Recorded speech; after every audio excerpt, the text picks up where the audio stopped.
Avoir un plan d'action, c'est une excellente chose. Mais concrètement, comment on passe du papier à la réalité? C'est ce qu'on va voir ensemble aujourd'hui, comment trouver les financements qui vont donner vie à nos idées. Voilà, c'est la grande question. Le plan est là, tout est clair, l'équipe est à bloc, mais sans carburant, la machine ne peut pas démarrer. Alors, par où on commence pour trouver cet argent, ce fameux carburant? Cette citation, elle dit tout, non?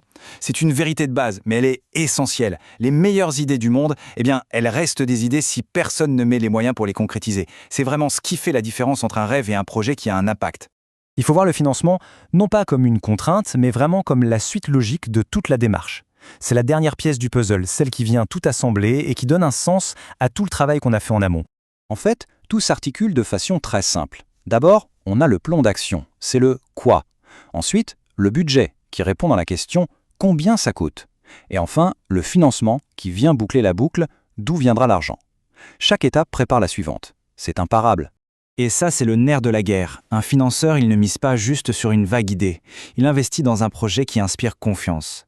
Avoir un plan carré et un budget qui tient la route, ce n'est pas juste de la paperasse. C'est la toute première preuve de sérieux qui montre que le projet est bien pensé. Bon, maintenant qu'on a posé les bases, partons explorer un peu le terrain. L'univers du financement est super vaste, il y a plein d'options différentes. C'est important de les connaître pour savoir à quelle porte frapper. La première source, c'est souvent la plus proche, c'est en interne. Avant d'aller chercher à l'extérieur, on peut regarder ce qui est possible avec le budget de l'organisation ou peut-être en réaffectant certaines dépenses. C'est un super point de départ et ça montre aussi qu'on est les premiers à croire au projet. Ensuite, il y a le financement institutionnel.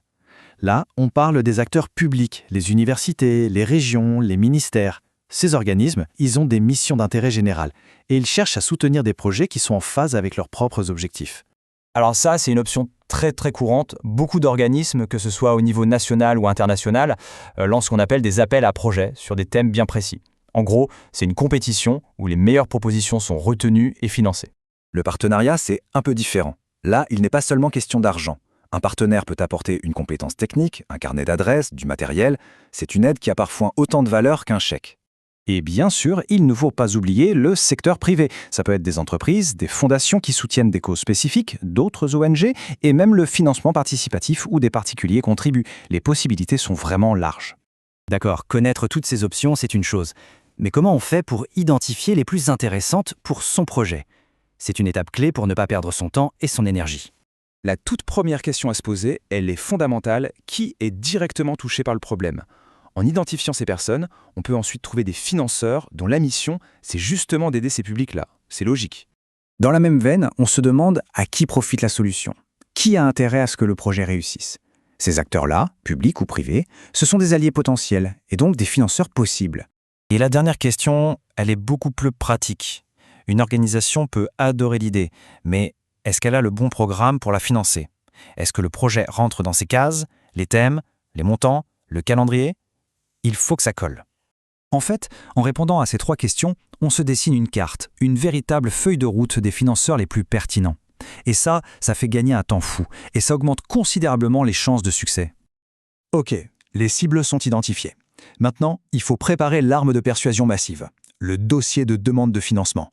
C'est lui qui va porter la voix du projet. Un bon dossier, c'est comme une bonne histoire. Ça suit une trame logique. On commence par le problème pour que tout le monde comprenne bien l'urgence. Puis on présente la solution et les objectifs. Voilà ce qu'on veut faire. Ensuite, le plan d'action. Voilà comment on va le faire.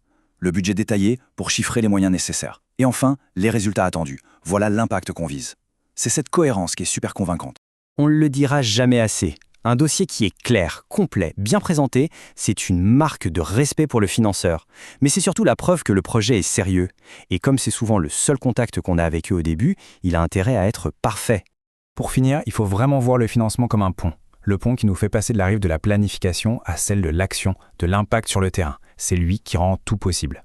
C'est vraiment là que la magie opère. Le financement, c'est ce qui transforme les lignes d'un plan d'action en activités réelles, les chiffres d'un budget en matériel et en salaire, et les grands objectifs stratégiques en résultats qu'on peut voir et mesurer. Obtenir le financement, ce n'est donc pas la ligne d'arrivée, c'est plutôt le coup d'envoi.